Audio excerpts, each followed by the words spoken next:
అమ్మాయి తెల్లగా ఉంటదండి అంటారు. నల్లగా ఉంటే మనిషి కదా ఏంది? అబ్బాయి చాలా తెల్లగా ఉంటాడండి పెళ్లి కొడుకు. రేపు పొద్దున ఆడే పెనం మీదే చెప్పేస్తాడు దరిద్రుడు. తెల్లగా ఉంటాడండి, ఎత్తుగా ఉంటాడండి. అదే పెళ్లి చూసుకోవాల్సింది క్వాలిఫికేషన్. తెల్లగా ఉంటే చాలా, శాడిస్టిక్ అయినా పర్లేదా? బాగా దిట్టంగా జిమ్ ఆడుతుంటే చాలా, కట్నం కోసం 4 దెబ్బలు కొట్టినా పర్లేదా?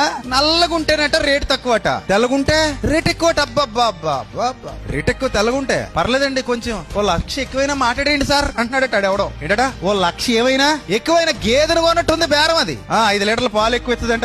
ఓ 1,00,000 ఎక్కువ ఇచ్చినా కొనేద్దామండి, గేదె బాగుంది అన్నట్టు. గేదెల బేరం లాగా పెళ్లి కొడుకుల బేరాలు కూడా ఎలా ఉన్నారు? 1,00,000 ఎక్కువైనా పర్లేదండి, పిల్లాడు బాగున్నాడండి, అజాన్ బాహుళ్లా ఉన్నాడు, ఏదోలా కచ్చి వేసేయండి ఎవరి మీద మార్చేసుకుందామండి తంబూలాలు. తొందరగా మాదనిపించేసుకోవాలి అమ్మాయిని, అయితే మావాడు అనిపించేసుకోవాలట అబ్బాయిని. అలాగే గోతులు పడిపోతుంటారు చాలా మంది. ఈ పై రూపాయలు చూసి ఎందులో పడిపోతారు, వెళ్ళి ఏరిగా గోతులు పడిపోతారు. అమ్మాయి అందంగా ఉందా లేదా, అబ్బాయి అందంగా ఉన్నాడా లేదా, లోపల అందమో దాంతో పని లేదు మనకి.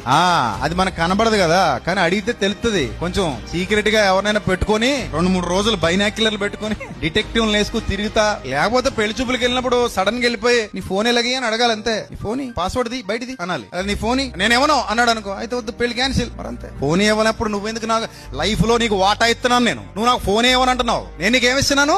Life partnership. మాట్లా మరి పార్ట్నర్షిప్ అంటే ఇలాగా 10 రూపాయలు చూసి చాలా మంది ఏమైపోతుంటారు, మోసపోతుంటారు.